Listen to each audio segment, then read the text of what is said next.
February 1945.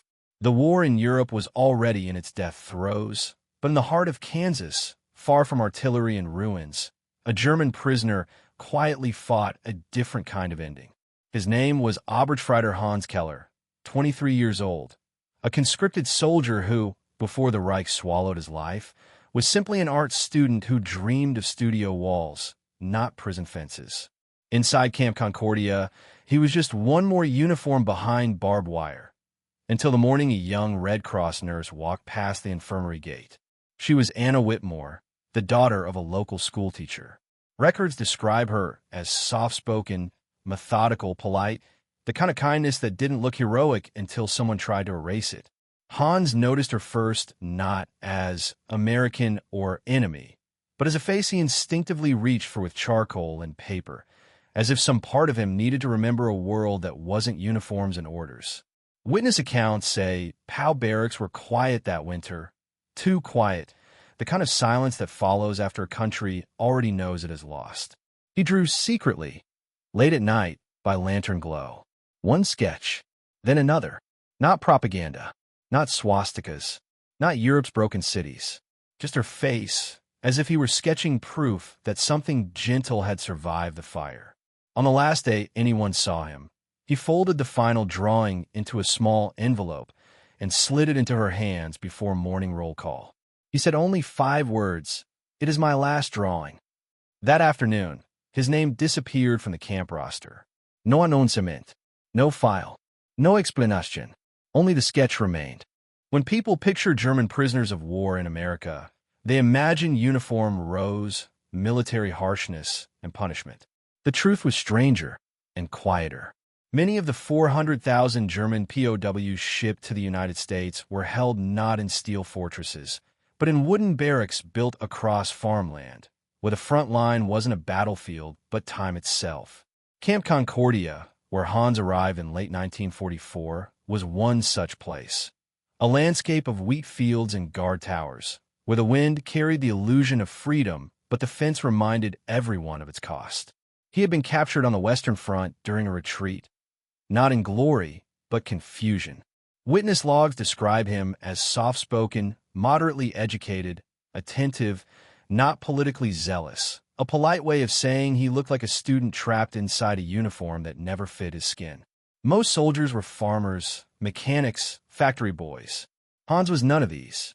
He was the son of a bookseller, a quiet observer, one of the thousands who would never have chosen war if war had not chosen them first. On his first week inside the camp, other prisoners warned him of 2 dangers: boredom and despair. "The enemy isn't the guards," one of them told him. "It's the waiting." Days stretched long, identical, like hours placed in rows. Rations, roll call, labor detail, silence. When the guards weren't watching, men carved chess pieces out of scrap wood or played improvised football. But Hans was always sketching. Even before Anna, he drew faces, fellow prisoners, shadows and bunks, hands folded in prayer.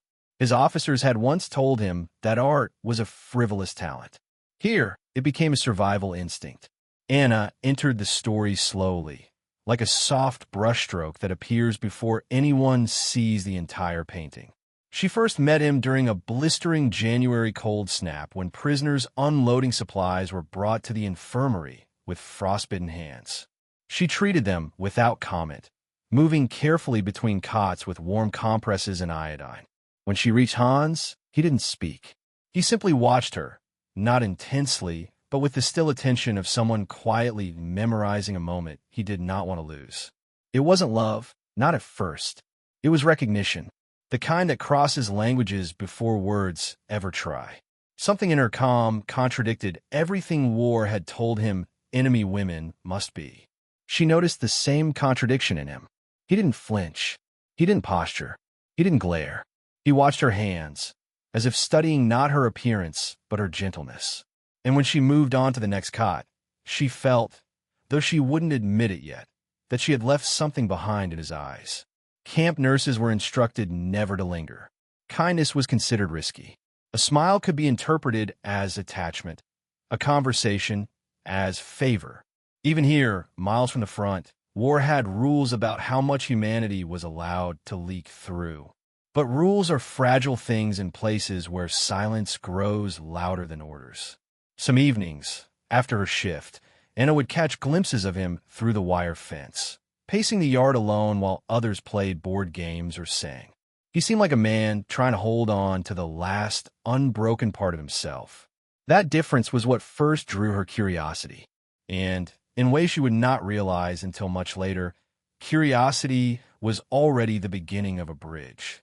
Prison life blurred seasons together, but in that winter of 1945, the camp felt suspended, like history holding its breath. News trickled in that the Reich was collapsing. The surrender, they all sensed, was inevitable. The question wasn't if the war would end, but what would be left of them when it did. One morning, during a routine medical sweep, her shadow fell across his desk as he was sketching the inside of the barrack. He froze, instinctively shielding the page with his palm. She looked, only for half a heartbeat, before he covered it completely. He expected reprimand. Instead, she simply said, softly, "You draw beautifully." Then she moved on. That quiet acknowledgement, the first spoken bridge between them, changed something. Not loudly, not dramatically, just enough to give him back a piece of his past life. The student, not the soldier. The next time they crossed paths, he nodded instead of staring silently. She returned the gesture with the kind of faint smile people give when they recognize they are no longer strangers. Still, they never spoke more than a few words. The war made certain that some distances felt longer than fences. And yet, something unspoken kept growing. Not romance in the traditional sense. It was more delicate.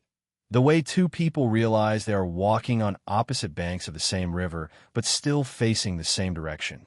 And both know the water is too deep to cross, yet neither turns away. Other prisoners noticed his habit of sketching at night. They teased him gently. "Who is she?" He refused to answer. The heart is always more carefully guarded than the body under wartime captivity. But what made this connection dangerous was not its tenderness. It was its humanity. War relies on distance, on labels, enemy, other. The moment you see the face, you jeopardize the myth. And Hans, in drawing hers, was doing the one thing a prisoner was never supposed to do. He was remembering the enemy as a person. Had any guard discovered the portrait at this early stage, punishment would have been light: confiscation, extra labor, lost privileges. But even then, there was an unspoken threat lingering behind such acts. Any sign of emotional attachment could be interpreted as fraternization. Fraternization could be interpreted as sympathy. And sympathy, in wartime logic, was a step toward disloyalty. Yet Hans drew anyway, because drawing was the one place where fences didn't exist. Because capturing her face meant capturing proof that mercy still lives somewhere beyond gunfire. Because if war strips you of every identity except soldier, art becomes the final rebellion, a way of saying, "I am still me." But the moment a quiet connection is formed, a story stops being still. It begins moving toward consequence. And consequence was coming, quietly like winter fog slipping under a barrack door. The first sign wasn't bold.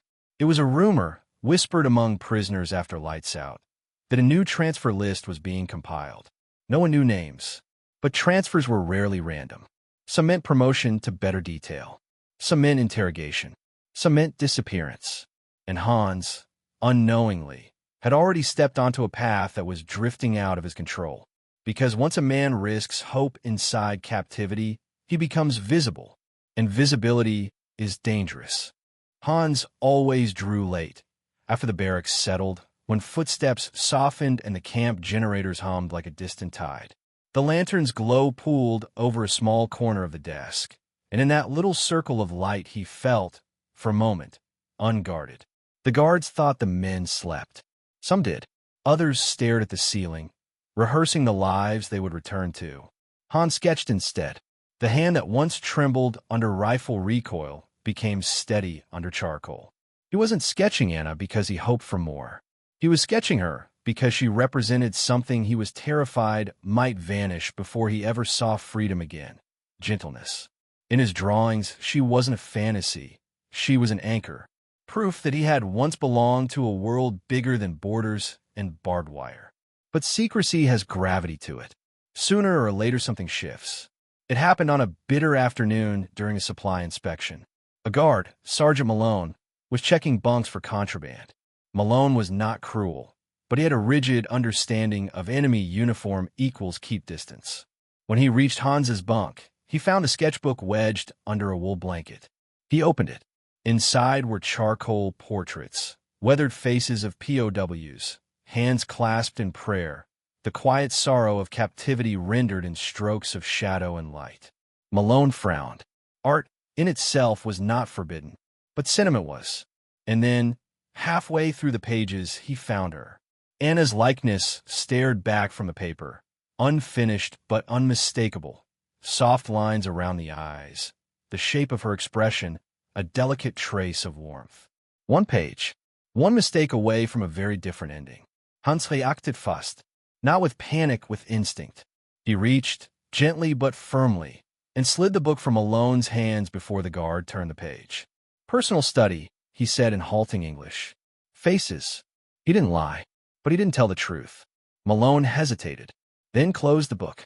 Don't bring trouble on yourself, the sergeant muttered and walked on. Hans didn't sleep that night. He knew now. The drawings were no longer private, not secure, not safe. One wrong set of eyes, and he would be interrogated, or worse, accused of emotional contact with local personnel. POWs who crossed invisible lines didn't get warnings, they got moved, silenced through paperwork. The next morning, he made a decision.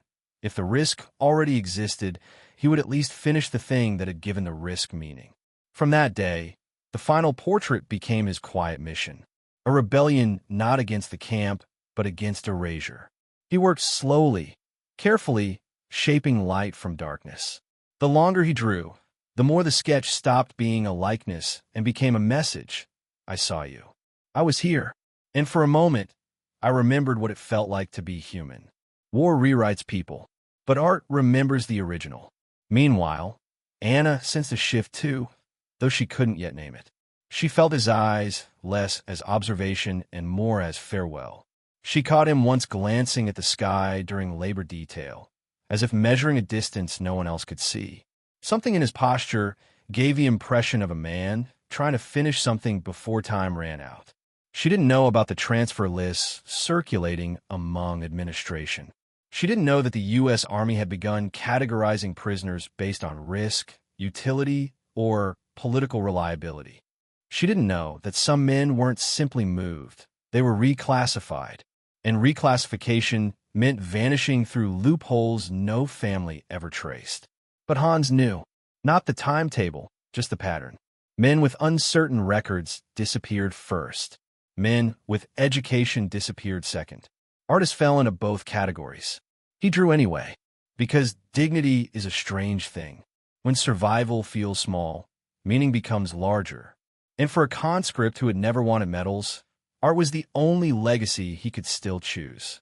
One evening, as Anna passed the fence with a supply cart, a gust of winter wind lifted one of his practice sketches from under his arm. It drifted to her feet before he could snatch it. She picked it up. It wasn't of her. It was of sunlight on the infirmary window, a memory trapped in charcoal. Still, the detail struck her. He had drawn the light as if he missed its warmth more than its brightness. She looked up at him. He didn't plead, didn't speak, just held out his hand to take it back. She instead folded it, tucked it into the cart, and whispered, "Keep drawing." A sentence not meant to change fate, but enough to fuel it. Some viewers would ask, was this affection? Was it sympathy? Was it something more? The real answer is simpler. It was recognition. And people who recognize one another inside a system built on distance become dangerous to that system, not through violence, but through humanity. That final drawing, the one he would finish in secret, became a lifeline he clung to when hunger, isolation, and uncertainty threatened to hollow him out. When others lay awake, grieving homes, he kept vigil over memory. Each line of her portrait was an act of resistance, a refusal to let war dictate the last thing his hands would ever create. But the closer the sketch came to completion, the closer fate moved toward him.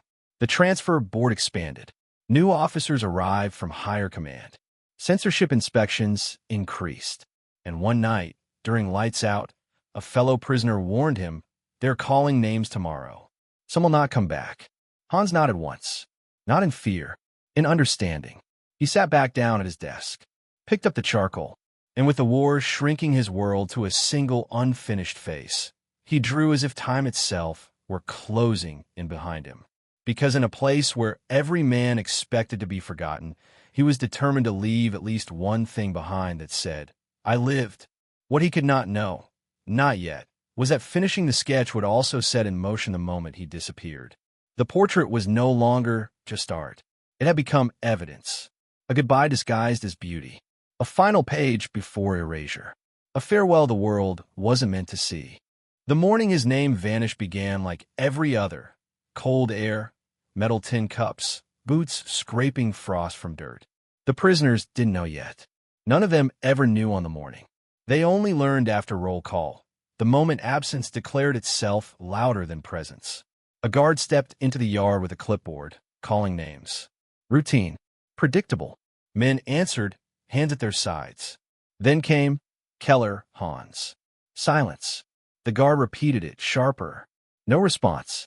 One soldier stepped forward to say he had seen Hans go to the infirmary line earlier, but an officer cut him off. "Not here means transferred," he said flatly. The roll continued. No questions permitted. But inside the barack, his bunk was already stripped.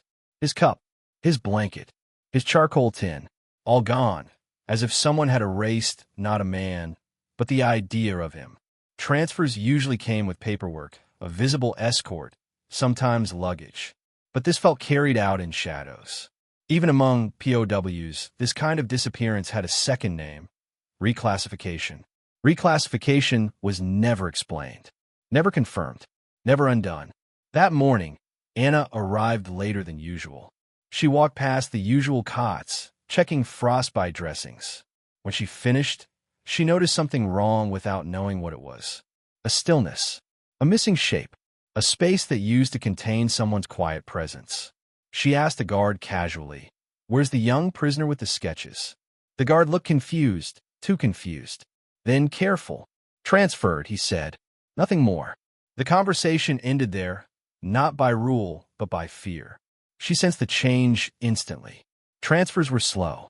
Transfers had rumors. This one left only silence. And silence is the one sound that always means something in wartime. Later that afternoon, she returned to the barack door under pretense of checking inventory. A new name was already written on his bunk slate. Hers paused. She knew then. He had not left. He had been removed. But removed to where?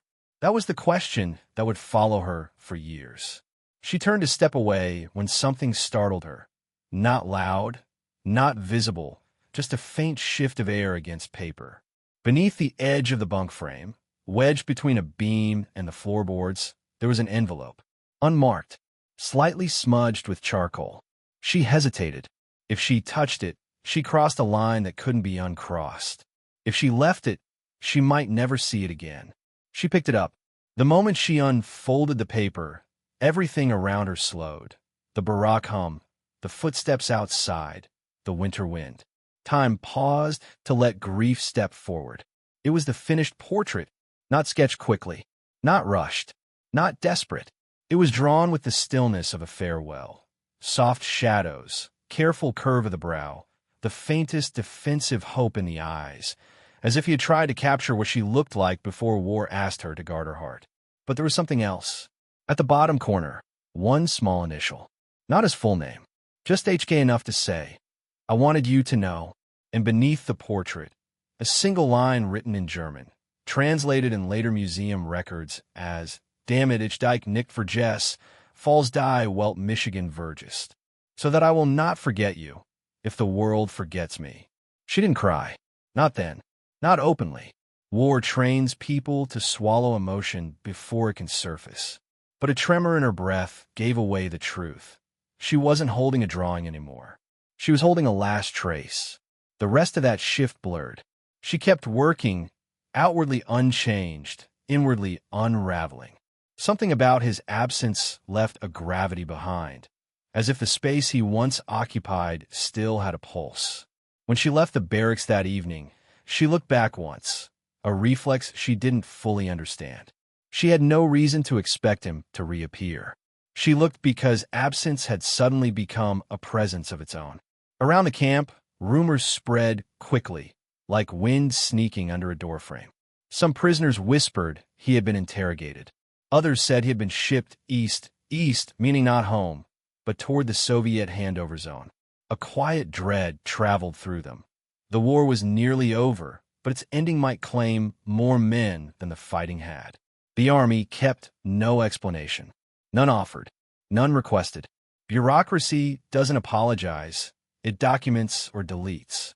3 nights later, a translator, a civilian hired part-time, hinted something chilling while logging a requisition form in the infirmary. He lowered his voice just enough to suggest danger. "You should forget the prisoner," he told Anna, not unkindly. "If they move someone without records, there's a reason." She didn't argue. But forgetting is not always obedience. Sometimes it is mourning in disguise.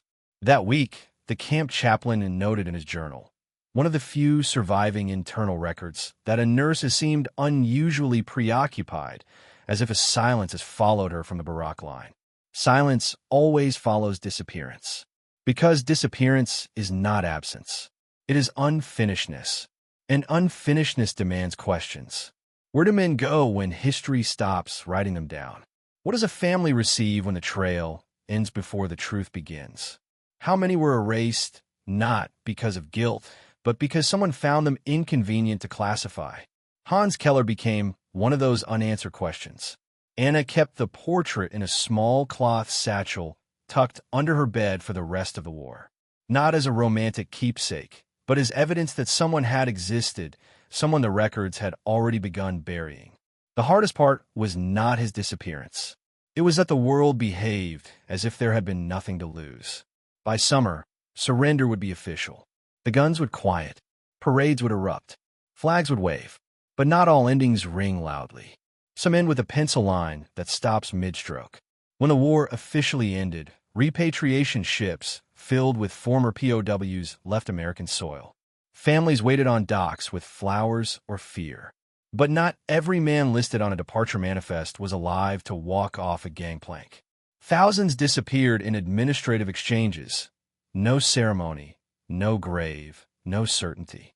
Hans was one of those names. Anna never learned which column he'd fallen into, returned, lost, or reassigned. For years she wondered if he survived. If his last memory of the world had been the face of someone who had not hated him. The portrait would outlive him. But the mystery, that would outlive them both. And history, which so often cares only for leaders and battles, would have quietly swallowed the story whole. If not for one question that refused to die. What really happened to Hans Keller? Because if he was merely transferred, where'd he go? And if he wasn't, who decided he should disappear?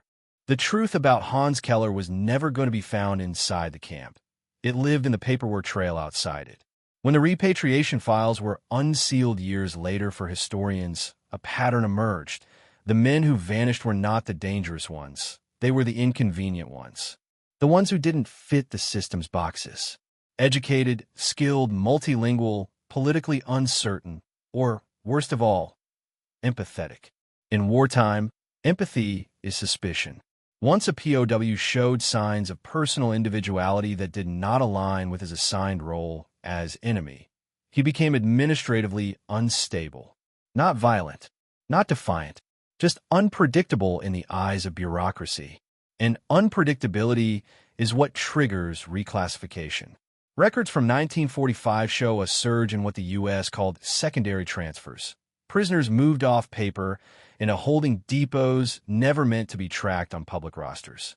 These men were then redistributed, some to interrogation centers, some to ports, and some into custody exchange programs with Allied zones. And once the Soviets entered the equation, disappearance was no longer an accident. It was currency. Hans likely fell into that second wave. Not hostile enough to isolate, not ordinary enough to ignore. There are only two verified routes he could have taken after Concordia. Route 1, the silent train. Dozens of prisoners were quietly relocated to the East Coast to fill forced labor quotas, while repatriation ships were delayed. Their identities often mismatched to new lists.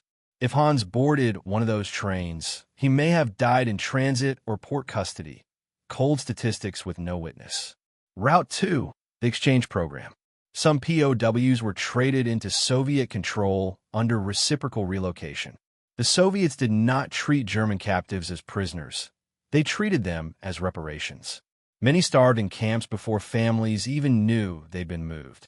Either road erased him, but something in the timing suggests he was not transferred because he drew, but because the drawing revealed he was something more than a uniform. An inner life made him visible, and the visible cannot vanish quietly unless someone makes them vanish. The military called it logistics. History calls it disappearance. Anna would not learn any of this until decades later, long after she had built a life, raised children, grown old, and never once thrown away the portrait. She did not display it. She did not frame it. She guarded it the way people guard untold truths, silently, protectively, as if naming it would weaken it. But even then, she still wondered. Had he survived the crossing? Had he seen home again? Or had the sketch been his confession that he already knew he wouldn't? To understand his fate, historians later followed the trail through something colder than testimony: logistics records. Camp Concordia's February outbound manifest listed 21 names. Only 18 arrivals were logged on the receiving end. 3 vanished mid-transfer. 3, not 1. A missing soldier is tragedy. 3 missing is procedure. Some historians believe Hans died before reaching the next facility. Train deaths were common in late-war winter convoys.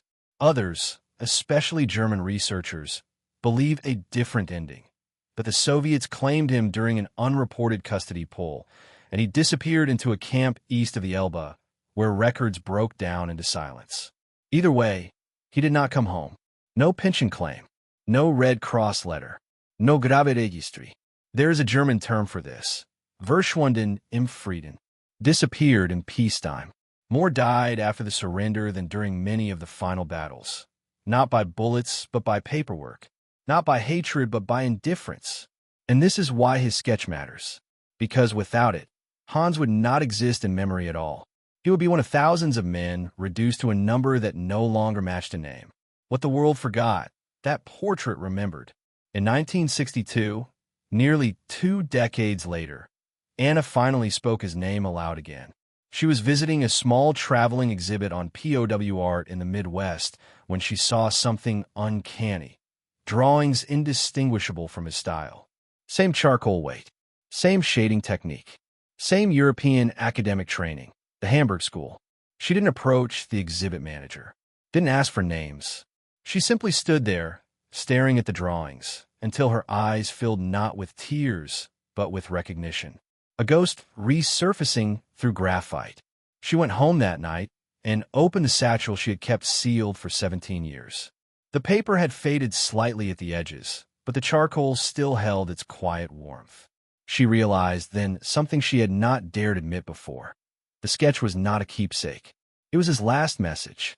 Not remember me, but bear witness that I lived. And once a message becomes testimony, it becomes responsibility. Because if one drawing could outlast a body and a record, they could also outlast a disappearance. Hans Keller did not survive war through medals, or through a grave, or through a name etched in stone. He survived through the only thing the bureaucracy never expected him to leave behind: a face that proved he was still capable of seeing someone as human. In the end, that is what doomed him and what saved him. The world tried to file him out of existence, but a single page resisted, and that resistance is legacy. But what legacy does a portrait carry when the artist is missing? Does it become memory or unfinished business? Because if a life ends without conclusion, is it really over?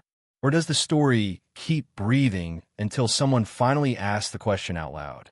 The question Anna would spend the next chapter of her life quietly asking. If history forgot him, was it now her duty to remember? For years, the drawing stayed hidden, folded, protected, untouched, not because she was afraid anyone would find it, but because unfolding it meant reopening a question she could never answer. People assume forgetting is the enemy of memory, but sometimes fear of remembering is the deeper wound. Anna married in 1948. A quiet wedding, a gentle husband, the kind of life that heals slowly rather than loudly. She built a family, not a monument. Yet through all the motions of ordinary years, the portrait traveled with her, from a young woman's satchel to a locked drawer in a new house, later to a small cedar box kept at the back of a bedroom wardrobe. Not displayed, not destroyed, suspended, as if she was waiting for time itself to decide when the story was allowed to breathe again. The world after the war moved quickly into rebuilding. America forgot it had once held hundreds of thousands of German prisoners in its fields and towns. Schools didn't teach it. Films didn't mention it. The history of captivity on American soil became a footnote, then a rumor, then silence. But paper does not forget. In 1981, almost 40 years later, a local historical society began gathering oral accounts of the camp before all living witnesses were gone. They interviewed former guards, labor supervisors, town carpenters, shopkeepers, even a few surviving German POWs who later emigrated back.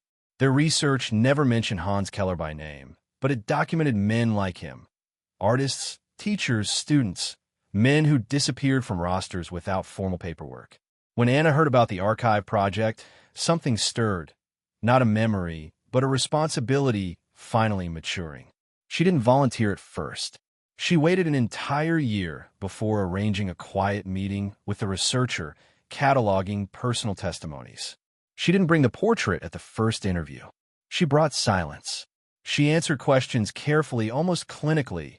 How many prisoners she treated, what the infirmary was like, what conditions she remembered. But when the interviewer asked whether she remembered anyone specifically, any individual faces, she hesitated. Not because she didn't have an answer, but because she had carried one for 40 years. 2 weeks later, she returned with the cedar box. The researcher later wrote that she opened the lid, as if revealing the last page of a book that history had forgotten to publish. Inside was the folded sketch, thin now with age, but astonishingly intact. When she gently unfolded it across the archivist's desk, the weight of it seemed to change the room. 2 people sat there, but a third presence had returned, the boy artist who had vanished. The researcher asked if she wished his name to be attached. Anna paused a long time before answering. He signed it with his initials. That is enough. The drawing is his voice. It doesn't need mine to speak for it. The portrait was later authenticated by museum curators who compared charcoal density, shading gradients, paper stock, and binding fibers to surviving POW artworks smuggled or mailed from other camps. Everything aligned. The technique was distinctly German Academy School, pre-war. The hand was young, trained, careful. It became unmistakably clear. Hans Keller had left behind his proof of identity, not as soldier, but as artist. The sketch was eventually accepted into a small traveling exhibit titled Art Behind Fences, Humanity in Captivity. When displayed for the first time under glass, no plaque mentioned romance or tragedy, only the truth. Drawn by an unidentified German POW, 1945. Last known work before disappearance in U.S. custody. Viewers usually lingered longest at that piece, not because it was more beautiful. Many drawings in the collection were technically stronger, but because it felt incomplete in a way that refused closure. People sensed the missing ending. They felt the unfinished life pressing outward from the paper. Some whispered, did she love him? Some asked, did he know she would keep it this long? But the real question was never about love. It was about witness. Because sometimes the highest act of love in wartime is not romance. It is remembrance. Anna continued visiting the museum whenever the collection passed through nearby towns. She never corrected anyone's assumptions. She never inserted herself into the narrative. She watched as strangers stood before the portrait and grew quiet. The same kind of quiet Hans must have carried inside his barack that final winter. For the first time since his disappearance, She was no longer the only person remembering him. Legacy had shifted from private to public. A vanished life had been returned to history. Near the end of her life, when she was asked why she never told this story earlier, her answer was a whisper almost lost to time. Because I didn't want pity. I wanted him to be real again. And he was. Not through medals. Not through archives. Through the one thing war failed to confiscate, a final act of creation. The drawing outlived him, and through it he outlived erasure. Not every soldier finds a grave. Not every name survives a ledger.